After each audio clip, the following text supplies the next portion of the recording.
रे चलो रे चलो, चलो रे चलो रे चलो, चलो जहाजपुर। सिद्ध चक्र विधान। मैना सुंदरी ने किया, श्रीपाल का कुष्ठ रोग दूर हो गया। यहाँ तक तो सब जानते हैं। इसके आगे की भी बात बताती हूँ। श्रीपाल राजा थे। जब कुष्ठ रोग हुआ तो राजगद्दी छोड़ दी और अपना राज्य किसको संभालने के लिए दे दिया था? अरे बोलिए ना, चाचा को। किसको दिया था? चाचा को। अब ठीक हो गए, अब वापस जाना है। चाचा से कहा कि मैं वापस आना चाहता हूँ। चाचा ने कहा अब तुम्हारे लिए यहाँ कोई जगह नहीं है। एक बार राज्य से निकल गए तो निकल गए। अब राजा मैं हूँ, अब राजा तुम नहीं हो। चाचा ने मना कर दिया। तो मना कर दिया तो मान थोड़ी जाएंगे। प्रयास करेंगे, पुरुषार्थ करेंगे, वापस लेंगे। अब पास में कुछ है नहीं, सब छोड़ करके निकल गए थे। धन भी नहीं है पास में। तब श्रीपाल ने धन कमाने के लिए विदेश जाने का विचार किया। इतने समय में जो श्रीपाल की माँ थी वो भी श्रीपाल के पास रहने के लिए आ गई। जब तक विपत्ति हो, आपत्ति हो तो कोई भी पास नहीं आता है। और जब बढ़िया दिन चल रहे हों तो कहते ये मेरे हैं, ये मेरे हैं। बनी पर देखिए लाखों निसार होते हैं। बनी पर देखिए लाखों निसार होते हैं और बनी बिगड़ती है तो दुश्मन हजार होते हैं। बनी बिगड़ती है तो दुश्मन हजार होते हैं। जिंदगी जीते समय हर चीज़ का ध्यान रखना चाहिए। मैं छोड़ने नहीं कह रही, मैं अपमान करने नहीं कह रही, लेकिन जब आपकी बनी बिगड़े और कोई साथ ना दे तो मन में विकल्प, टेंशन आदि नहीं करना चाहिए। बस ये मानना चाहिए संसार की यही रीति है, संसार का यही स्वभाव है, इसी का नाम ही संसार है।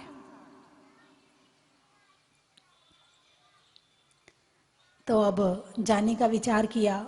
मैना सुंदरी मना करने लगी। बोले आप चले जाओगे, मुझे भूल जाओगे, इतनी दूर चले जाओगे, फिर वापस नहीं आओगे। बोले नहीं, मैं वापस आऊँगा। तब मैना सुंदरी ने कहा कितने दिन में आओगे? बोले 12 साल के अंदर अंदर आ जाऊँगा। तो संकल्प लिया मैना सुंदरी ने, यदि 12 साल के अंदर आप वापस नहीं आए तो मैं दीक्षा ले लूंगी। किसने? अरे बोलिए ना, मैना सुंदरी ने। पहले तो साथ जाने की जिद की, लेकिन श्रीपाल बोला विदेश जाना है, रहने का ठिकाना नहीं, खाने का ठिकाना नहीं, पास में कुछ है नहीं, मैं कहाँ रखूँगा तुम्हें, तुम माँ के साथ रहो। तब दोनों सास बहू बड़ी शांति से रहने लगी, धर्म ध्यान करने लगी। मैना सुंदरी पीहर नहीं गई क्या? मैना सुंदरी पीहर नहीं गई, अपने माता पिता के यहाँ नहीं गई, अपनी सासू के साथ ही रही। यानी एक बार शादी हो जाए तो घर के प्रति जो भाव होते हैं घर वालों के, वो भाव पहले जैसे नहीं रह जाते हैं।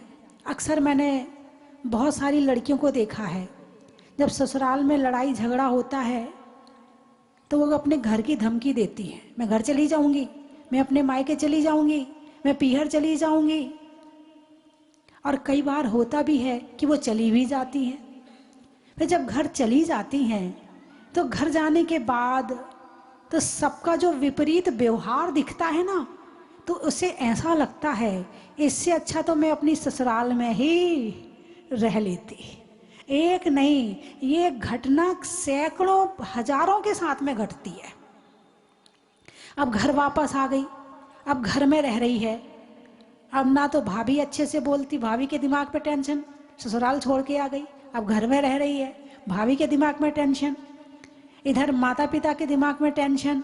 लड़की वापस आ गई, और वापस किसने बुलाई है? माँ ने बुलाई है, पिता ने बुलाई है। जब ससुराल में थी तो खूब बात करते थे, दिन भर फोन करते थे, दिन भर बातें मारते थे। अब तुम ज्यादा बात करोगे तो उनके घर वालों को दिक्कत तो होगी कि नहीं होगी? अब सास कहेगी मेरे से तो बात तो करती नहीं है, और अपनी माँ से दिन भर फोन में लगी रहती है। बोलिए ऐसा आपके, यदि आपकी बहू ऐसा करे तो आपको कैसा लगेगा? जब आपकी बहू ऐसा कर रही है और आपको अच्छा नहीं लग रहा है, तो तुम अपनी बेटी के साथ इतनी बात क्यों करती हो? तुम्हें भी अपनी बेटी के साथ इतनी बात नहीं करनी चाहिए। कोई भी टाइम हुआ, जब मन किया तब फोन लगा दिया। अब वो खाना बना रही है, खाना परोस रही है, घर वालों को काम है, क्या है, तुमने तो फोन लगा दिया और खूब लाड़ जता रहे हो, खूब लाड़ जता रहे। अब वापस आके घर में बैठी, अब जताओ लाड़,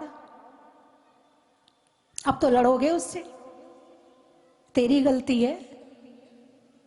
खुद टेंशन करोगे, वो टेंशन करेगी, और जिसके घर से आई है वो टेंशन करेंगे, वो परेशान होंगे, तुम परेशान होगे। एक नहीं, मैंने सैकड़ों लड़कियां देख ली ऐसी कि जो घर वापस आने के बाद पछताती हैं। अब माता पिता भी अपने नाक के हैं, अब उनके ससुराल वालों को गालियां दे दी, बुरा भला कह दिया, सबसे बुराई कर दी। अब लड़की को ससुराल भेज नहीं सकते, अब लड़की को तलाक दिलवाना जरूरी है। अब लड़की कह रही मुझे तो उसी घर में जाना है। 1-1.5 साल रहने के बाद सब समझ में आ जाता है, माता पिता क्या है, भाभी भाई क्या है, कौन क्या है, सब समझ में आ जाता है। और जब समझ में आ गया तो उसे लगता भाई अपने पति की गाली ही ठीक थी, ससुराल की टेढ़ी नजर से, तो मायके की टेढ़ी नजर से तो ससुराल की डांट ही ठीक थी। मैं तो वहीं, अपने तो थे कम से कम। अब वो कहती है मुझे वापस ससुराल जाना है। पति कहता मैं तो ना बुलाऊं, तू बहुत कलेश करती है, तू बहुत लड़ती है, तेरी लड़ाई झगड़े मेरे से सहन नहीं होते हैं। अब तू गई है तो मैं तो शांति में हूं, तू जा, अच्छी चली गई। वो फोन नहीं करता, वो बात नहीं करना चाहता, अब ये फोन लगा रही है। लड़कियां भावुक बहुत होती हैं, बहुत जल्दी निर्णय लेती भी हैं और बहुत जल्दी निर्णय बदलती भी हैं। 1 मिनट में चट और 1 मिनट में पट, ना उनका मन स्थिर नहीं होता। चंचल तो होती हैं, कोमल भी होती हैं, उनको स्थिर करने के लिए किसी ना किसी का सहारा चाहिए। लेकिन यदि आपने, पीहर वालों ने ज्यादा उसे सपोर्ट कर दिया तो वो ससुराल में ठीक से नहीं रह पाएगी, क्योंकि उसे अपनी मम्मी पापा की से है। अब वो ससुराल वालों से लड़ेगी, झगड़ेगी, दुनिया भर की सुनाएगी। यदि तुम्हारी बहू तुम्हें सुनाए तो कैसा लगेगा? बुरा लगेगा। और तुम्हारी बेटी सुनाए तो ससुराल वालों को, हाँ वो सास बहुत तेज है उसकी, नहीं तुम तो बहुत सीधी हो, उसकी सास तेज है और तुम सास बनी तो तुम बड़ी सीधी हो, है ना। सब चीज अपने ऊपर ढाल के देखना चाहिए, तो पता चलता है कि सामने वाले का कष्ट क्या है। अब तुम्हारी लड़की यदि ससुराल जाकर सास को जवाब देती है, लड़ती है, ससुर को बुरा भला बोलती है, पति से झगड़ा करती है, तो तुम्हें उसे समझाना चाहिए या फिर उसे वापस घर बुलाना चाहिए? पहले तो घर बसाया और फिर तुम्हें ना घर तोड़ दिया। और एक घर तोड़ा है, एक घर टूटने से कितने घरों पर असर पड़ा है। लड़की की शादी करने के बाद 2-4 दिन में एक बार बात कर लो अपनी लड़की से, बेटी ठीक है, 2-5 मिनट करो, 7 मिनट करो, ज्यादा से ज्यादा 10 मिनट करो। इससे ज्यादा तो माँ को अपनी बेटी से बात करना ही नहीं चाहिए। और तूने क्या बनाया? मम्मी आज मैंने रसगुल्ले बनाए, खराब हो गए, मेरी सास ने मुझे बहुत डांटा। अब लो, अब माँ सिखाएगी, तूने जवाब क्यों नहीं दे दिया, मैंने थोड़ी बिगाड़े हैं। अब वो सिखाए जा रही है। नहीं, मुरैना की बात नहीं कर रही हूं। बोलिए ऐसा करते हो कि नहीं करते अपनी बेटी के साथ में? जो माताएं बहनें अपनी बेटी के साथ ऐसा करती हैं, ऐसा सिखाती हैं, वो माता पिता उस बेटी के माता पिता नहीं है, वो दुश्मन हैं, जो बेटी का घर खुद ही बिगाड़ रहे हैं। चाहते हैं कि बेटी सुखी रहे और दुख पाने के बीज खुद बो रहे हैं। इसलिए माता पिता को अपनी बेटी से उतनी ही बात करनी चाहिए जितनी जरूरत हो, कि वो लौट के ना आ जाए। और जब पता है कि इस घर के सिवा मेरा कोई है ही नहीं है, तो वो भी नभ के रहेगी, वो भी शांति से रहेगी, वो भी लड़ाई भिड़ाई नहीं करेगी, वो भी ज़्यादा कलेश नहीं करेगी, तो उनके घर में भी शांति और तुम्हारे घर में भी शांति। और तुमने ज़्यादा सपोर्ट किया, ज़्यादा फ़ोन पे बात करी, ज़्यादा सहानुभूति जताई, तेरी सास ने डांटा आज तेरे को, रो मत बेटी, कोई बात नहीं, हम है ना तेरे लिए। क्या कह दिया? अरे बोलिए ना। यदि सास ने डांटा और बेटी रो रही है तो तुम क्या कहोगे? हम है ना तेरे लिए, क्यों रोती है, चिंता मत कर, तू देख लेना, जैसा हो ठीक है, सेट होता है तो ठीक है, नहीं तो हम वापस बुला लेंगे। अरे तुमने भी तो डांटा था कभी। अरे बोलिए ना। बच्चे को बचपन से लेके बड़ा करने तक क्या तुमने कभी नहीं डांटा? क्या पीहर में कभी लड़की रोई नहीं? क्या पीहर में कभी भाई बहन का झगड़ा नहीं हुआ? कभी ये लड़ाई झगड़े पीहर में नहीं हुए? तब तो आपने घर अलग नहीं किया था, अब घर अलग करवा रहे हो आप। भाई जैसे तुमने डांटा ऐसे उसकी सास ने डांट दिया, तो कौन सी बड़ी गुनाह कर लिया, कौन सा बड़ा बुरा काम कर दिया? बोलिए बात सही है या नहीं है? और जब तक कहते हैं डांट डांट, शिष्य और शीशी दो चीज में डांट लगानी जरूरी होती है। शिष्य और शीशी, शीशी में पहले ढक्कन वो लगता था, वो दबा के अंदर घुसाने वाला, अब तो वो ऐसे वाले आ गए हैं, चूड़ी वाले आ गए हैं। पहले शीशी में ढक्कन वो दबा के लगा देते थे, वो लग जाता था, तो कहते उसको डांट लगा दो उसकी। तो शिष्य और शीशी, यदि इनमें डांट ना लगाई जाए तो मामला गड़बड़ हो जाता है। और कुछ लोग कहते हम डरते नहीं हैं किसी से, वो बहू कहती हम डरते नहीं हैं किसी से, हमारे मम्मी पापा हैं ऐसी, इनकी बजाएंगे ना समझ में आ जाएगा इन्हें, हम क्यों दबके रहें इनसे। वकील साहब बैठे क्या यहाँ पे? बैठे हैं ना? केस आते नहीं आते हैं? नारी को मैंने कहा ना, नारी भावुक होती है, नारी कोमल होती है, नारी दयावान होती है, नारी करुणावान होती है। और नारी को यदि कंट्रोल ना किया जाए तो दो चार घर तो बिगाड़ ही देती है। इसलिए नारी को कंट्रोल रखना जरूरी, रखना तो पुरुष को भी है, लेकिन जब दोनों एक दूसरे को बैलेंस बना के चलेंगे ना तो दोनों सुखी रहेंगे, तो दोनों अनकंट्रोल रहेंगे तो दोनों दुखी रहेंगे। इसलिए सास का डर, पति का डर, समाज का डर, पड़ोसी का डर अच्छी बात है। कहीं कहीं डर हमारी सुरक्षा में कारण बनता है। आज भी समाज में बहुत सारे पाप ऐसे हैं जो समाज के डर से नहीं होते हैं। यदि समाज का डर खत्म हो जाए तो आज भी बहुत सारे पाप होने शुरू हो जाएं। जो हमारी आने वाली पीढ़ी है, इनके मन से डर निकल गया है। अब वो क्या कर लेगी समाज, क्या होगा समाज, क्या होती है समाज, क्या होता है देश, क्या होता है ये। जहां जिसके मन में ये बात आ गई, अब वो श्रृंखलता आ गई, अब वो कंट्रोल में रहने वाला नहीं है, अब वो पाप में कितने आगे जाएगा ये वो ही जानता है, कोई दूसरा नहीं बता सकता है कि उसका मन कितना भटक रहा है। और भय से मन भी अंदर रहता है, नहीं ऐसा नहीं करना लोग क्या कहेंगे, नहीं ऐसा नहीं करना लोग क्या कहेंगे। इससे तो बहुत सारी चीजों से आप बच जाते हो। तो मैना सुंदरी, बात करनी थी मैना सुंदरी की। हाँ मैना सुंदरी बैठी है ना इतनी सारी, ये सब मैना सुंदरी ही तो हैं। और मैना सुंदरी हैं तो जो मैंने अभी कहा है उस बात को मान लेना। कौन कौन माताएं हैं जो अपनी बेटी से एक एक घंटा बात करती हैं?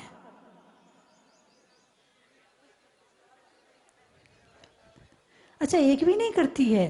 अरे फिर तो बहुत अच्छी बात है। हाँ हाँ, फिर तो आपकी ससुराल में आपकी बेटी बहुत अच्छे से रहेगी।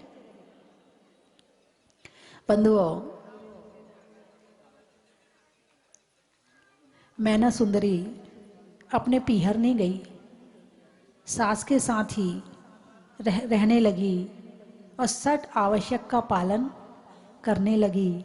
देव पूजा, गुरु उपासना, स्वाध्याय, संयम, तप और दान, इन सबको करते हुए नित्य प्रति अपने को धर्म में लगा दिया और सास को भी साथ में धर्म करवाती रही। दोनों सास बहू मिलके खूब स्वाध्याय करती, खूब धर्म करती। इधर श्रीपाल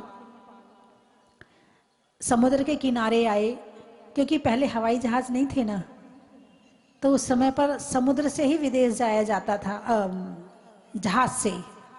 तो जहाज से जब विदेश जाने के लिए वहाँ किनारे आए, अब पैसा तो पास में था नहीं, तो अब विचार किया कि कैसे जाऊं। तो वहाँ एक सेठ था, सेठ का नाम तो मुझे याद नहीं, धवल सेठ। क्या बात है, कितने अच्छे लोग हैं। धवल सेठ था। अब उसका जो जहाज था वो खूब प्रयास कर रहा था, वो चल नहीं रहा था। उसको किसी देवी ने रोक रखा था उस जहाज को, तो बलि चढ़ाने की मांग कर रही थी वो देवी। तो जैसे वहाँ श्रीपाल बैठा सुन रहा था कि अब बलि आएगी, बलि चढ़ाई जाएगी, तब ये जहाज चलेगा। तो श्रीपाल तो पुण्यवान पुरुष था, तद्भव मोक्षगामी था, कोटि भट्ट था। कोटि भट्ट श्रीपाल, आपने शास्त्र के ऊपर लिखा देखा होगा, कोटि भट्ट श्रीपाल। ये कोटि भट्ट का क्या मतलब होता है? कोटि यानी करोड़, कहते हैं ना कोटि कोटि नमन है, यानी करोड़ों करोड़ नमन है। कोटि यानी करोड़, और भट्ट यानी योद्धा, भट्टारक, है ना, जो धर्म की रक्षा योद्धा बन के करे वो भट्टारक।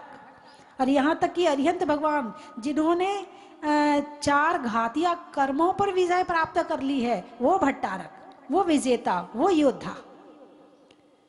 तो कोटि भट्ट का मतलब करोड़ पहलवानों का बल, करोड़ पहलवान की शक्ति एक के अंदर जिसके अंदर हो उसे कहते कोटि भट्ट। और पुण्यवान तो था ही, क्योंकि उसी भाव से उसे मोक्ष जाना था।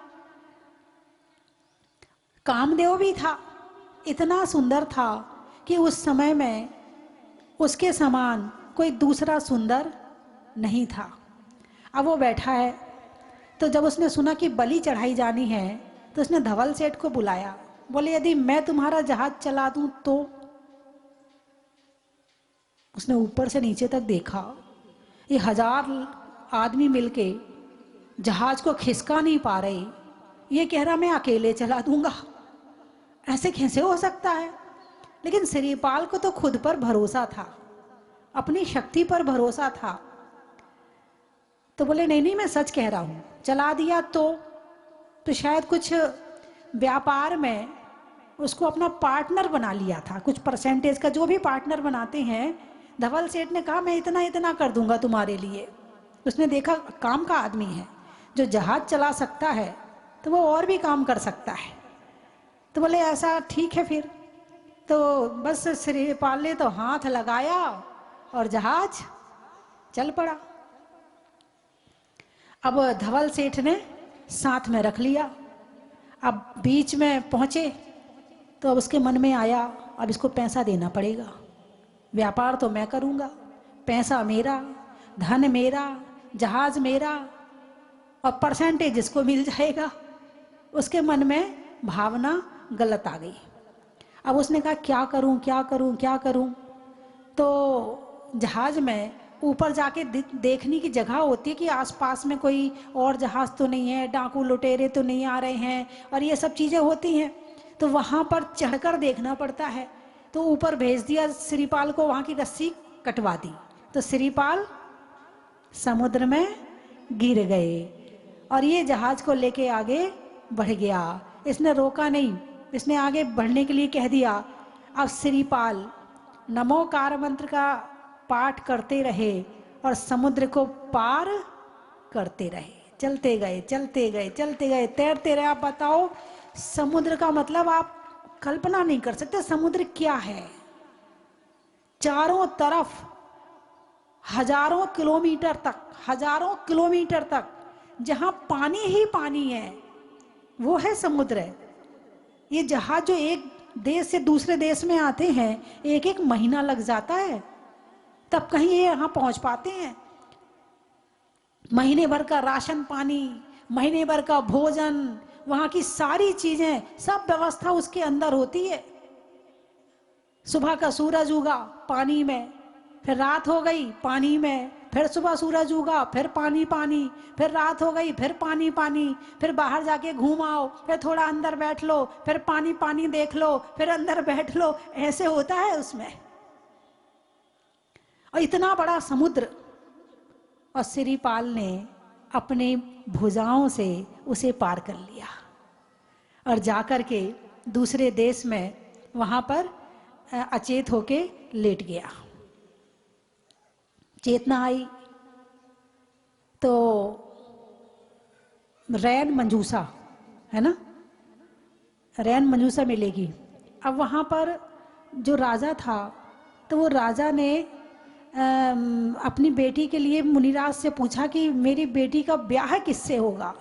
बोले समुद्र को तैर करके जो पार करके आएगा उससे तुम्हारी बेटी का ब्याह होगा। तो वहाँ पर राजा ने सैनिक तैनात कर दिए थे, जरा देखना कि कौन समुद्र तैर करके आता है। और तैर करके कौन आया? श्रीपाल आया। पुण्य हो तो आगे सुविधाएं तुम्हारे लिए तैयार खड़ी हैं।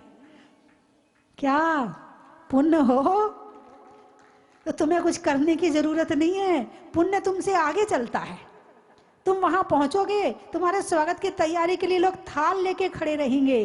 तुम जंगल में भी जाओगे, वहां भी तुम्हारी व्यवस्था हो जाएगी। और पुण्य नहीं है तो घर वाले भी कहेंगे घंटा भर रुक जाओ, जरा खाना बना रहे अभी देते हैं, ज्यादा बड़बड़ मत किया करो।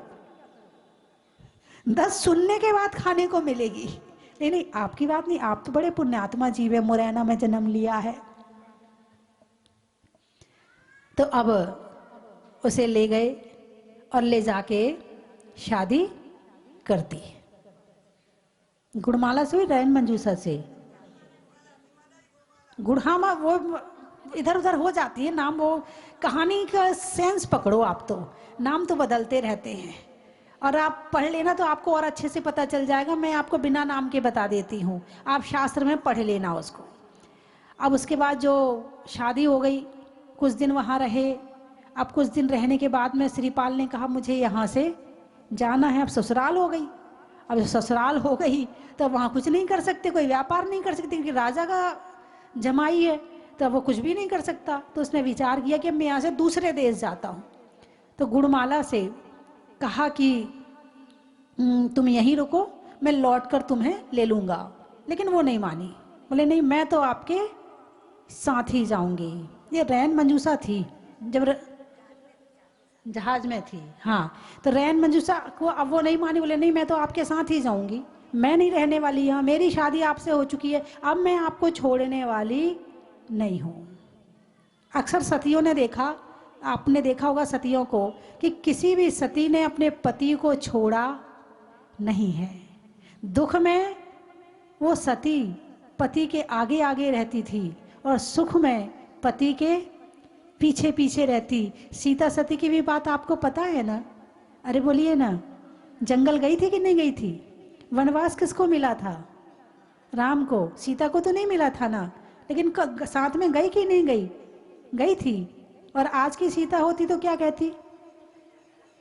देखो जी मोबाइल ले लो, मैं तो पीहर जा रही, मेरे से तो जंगल में रहा नहीं जाएगा, और वनवास तो तुम्हें मिला है, मैं क्या करूंगी जा करके।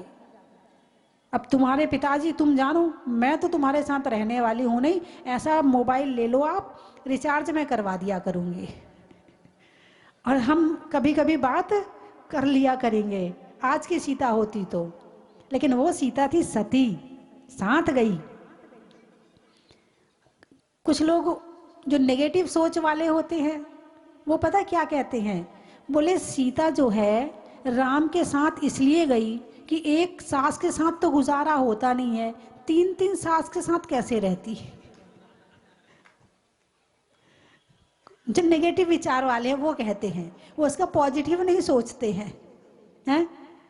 इतने जंगल में साथ रहने के बाद भी जब वापस अयोध्या आई सीता, तो भी उसे घर से निकाल दिया राम ने, लोग अपवाद की वजह से, कि तुम्हारे कारण से अपवाद हो रहा है। क्या अपवाद हुआ था? अपवाद हुआ था कि जो राम के गुप्तचर थे उनने आके बता दिया कि शहर में एक जगह एक धोबी की पत्नी एक रात के लिए किसी के यहाँ चली गई, तो उसने वापस नहीं रखा। बोले मैं राम नहीं हूँ जो 6 महीना सीता लंका में रह के आई और वापस रख ली। मैं राम नहीं हूँ, मैंने तुझे निकाल दिया, मैं तुझे अपने घर में रखने वाला नहीं हूँ। तब राम ने सुना, अरे इतना लोकापवाद मेरे कारण से, पूरे शहर में ये उल्टा प्रचार हो रहा है। तो राम ने सीता को समय शिखर की यात्रा के बहाने जंगल में छुड़वा दिया, और घनघोर जंगल में। और जब कृतांत वक्र सेनापति हाथ जोड़कर खड़ा हो गया जंगल में, सीता सब समझ गई। बोले सेनापति कुछ कहने की जरूरत नहीं है, मैं समझ गई। उसने कहा, हे देवी, मैं इस राज्य का नौकर हूँ, और नौकर होने का आज सबसे बड़ा भुगतान मुझे करना पड़ रहा है कि मैं आपको जंगल में छोड़ कर जा रहा हूँ। जब जाने लगा तो कृतांत वक्र सेनापति ने कहा कि स्वामी के लिए कोई संदेश। तो सीता ने पता है क्या कहा था, कि लोग अपवाद की वजह से तुमने सीता को तो छोड़ दिया है, धर्म मत छोड़ देना। और आज की सीता होती तो, अरे बोलिए ना, कह देना जेल भिजवा दूंगी, धोखा दिया है मेरे साथ, और तुम्हें क्या, तुम्हारे पूरे घर वालों को भिजवा दूंगी, तैयार हो जाओ जेल जाने के लिए, मेरे साथ धोखा किया है। ये आज की सीता है। आज की सीता तो क्या मतलब, नारी के गुण ही बदलते जा रहे हैं। मैंने कहा ना, नारी को कहीं ना कहीं अनुशासन में रहना बहुत जरूरी है। जब तक लगाम नहीं होगी ना, तब तक कंट्रोल नहीं होगा। इसका मतलब ये नहीं कि आज से डांटना पीटना शुरू कर दो। किस तरह से सामंजस्य बिठाया जाए, उस पर ध्यान देना जरूरी है। उसको भी झुककर रहना है और घर वालों को भी प्यार से रखना है, दोनों बातें हैं। अब रैन मंजूषा को बिठा करके ले गए। अब जब ले जा रहे थे, वो जिस सेठ के साथ जा रहा था, तो रैन मंजूषा को देख करके उसके दिमाग में बुरे भाव आ गए। ये तो श्रीपाल की पत्नी और ये मेरा नौकर। क्या नौकर का मतलब, मैं सेठ हूं, ये थोड़ी सेठ है, और इसके पास इतनी सुंदर पत्नी, ये तो मेरे पास होनी चाहिए। तो फिर अब गिराएंगे सेठ को, अब गिराएगा सेठ, हाँ अब गिराएगा, अब गिराएगा। वो कथा यहाँ वहाँ हो रही है, बहुत दिन पहले पढ़ी थी मैंने, काफ़ी समय हो गया तब पढ़ी थी। तो अब सेठ ने अब गिराया श्रीपाल को, रैन मंजूषा के प्रति आसक्त होकर के, और रैन मंजूषा को बहुत मनाया, मैं सेठ हूँ, मेरे पास इतना धन है, ये है वो है। तो रैन मंजूषा को बातों में आ जाना चाहिए था। अरे बोलिए ना, हैं? हाँ, आजकल तो मैंने सुना है कि जो, अब नहीं बोल रही मैं इन बातों को, अच्छा नहीं लगेगा बोलते हुए, कि आजकल की लड़कियां पैसे वालों को बड़ा पसंद करती हैं। ऐसा सुना है मैंने पैसा बहुत पसंद है आजकल की लड़कियों को, चाहे वो कहीं से मिले। लेकिन रैन मंजूषा धन देख करके सेठ के प्रति उसके भाव जरा भी नहीं बदले। धवल सेठ ने बहुत कहा उससे कि देखो वो तो मर गया, मैंने उसको समुद्र में पटक दिया, वो तो गिर गया समुद्र में, अब वो बचने वाला तो है नहीं है, और ये वो बहुत कहा। लेकिन रैन मंजूषा नहीं मानी। जब सेठ ने जबरदस्ती करी तो फिर देवी ने आकर रैन मजूसा की रक्षा करी और धवल सेठ की पिटाई करी। और उसके बाद फिर अब समुद्र में गिरे पहुंचे, फिर वहां गुणमाला से शादी होगी, फिर गुणमाला से शादी हुई और पीछे से फिर धवल सेठ का जहाज पहुंचा, वहां शादी हो गई और बाजू में बैठा है श्रीपाल, राजा के बाजू में बैठा है। धवल सेठ आया राजा के दरबार में कि मुझे यहाँ व्यापार करना है, और उसने देखा अरे मैंने तो इसको समुद्र में पटका था और ये तो यहाँ आके बैठा है, अब इसको कैसे मैं मतलब यहाँ से हटाया जाए, यदि इसने मेरी पोल खोल दी तो सब काम खराब हो जाएगा। मरहम बम मम हम सम तम पम बम बम मम मम हम सम सम तम तम पम पम झम झम झीम झीम छीम छीम द्राम द्राम धीम धीम द्रावर दावर नमोर्ते भगवती श्रीमते ओम ह्रीम क्रोम मम पापम खंडे खंडे जय जय दय दय पच पच पाचे पाचे ओम नमो रंग झम झीम छीम हम सम जम बम हुआ पहा हा छाम छीम छूम छेम छई चोम चौ चमचा।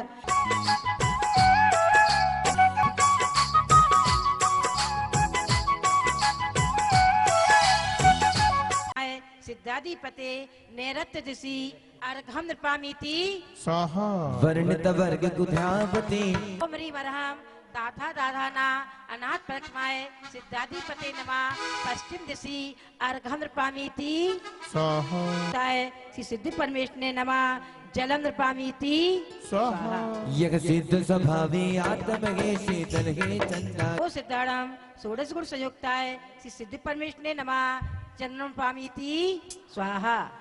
ओम ह्रीम नमो सिद्धाणम षोडश गुण संयुक्ताय श्री सिद्धि परमेश्वरने नमः। का जो सौभाग्य प्राप्त हुआ है उसके इस कारण उससे बहुत ही अच्छा भाव आया हमें। यहाँ की व्यवस्था सब कुछ बहुत ही सुंदर, बहुत ही अच्छी है। तारीफ है वाकई, यहाँ की जो सफाई वगैरह जो भी यहाँ के रहने की स्थान सुविधा बहुत भरपूर सुविधा से युक्त मौका मिला, शांति धारा करने का मौका मिला, जो मैं उससे बहुत ही खुश हूँ।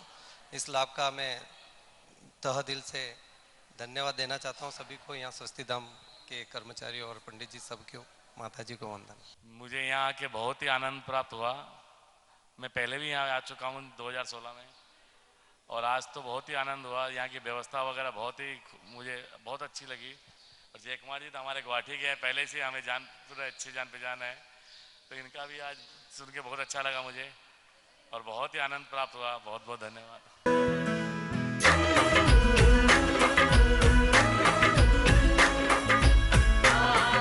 चन की थाल को सजाओ रे आज, रत्नों की थाल को भर लाओ रे आज। आओ आओ करे रे गुणगान आरती भगवन की, आओ आओ करे गुणगान आरती भगवन की। आओ आओ करे रे गुणगान आरती भगवन की।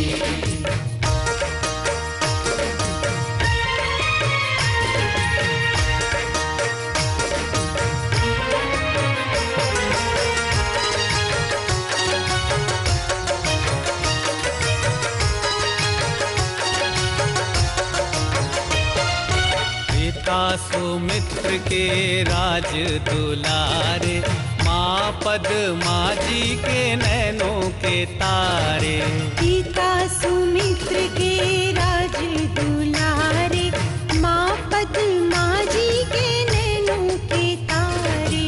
राजगृही में जन्म लियो आप, राजगृही में जन्म लियो आप। आओ आओ मनाए खुशी आज आरती भगवन की।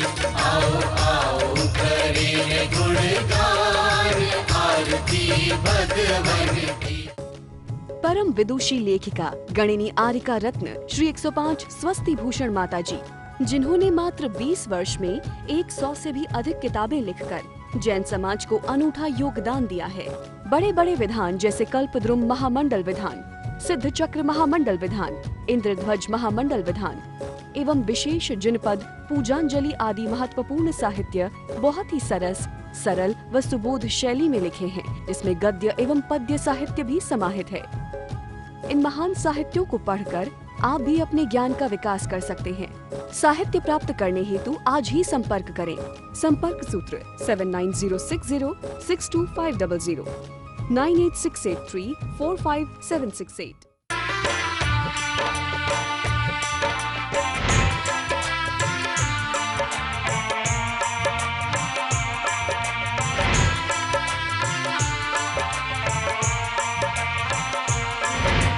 चलो रे चलो रे चलो चलो रे चलो रे चलो चलो जहाजपुर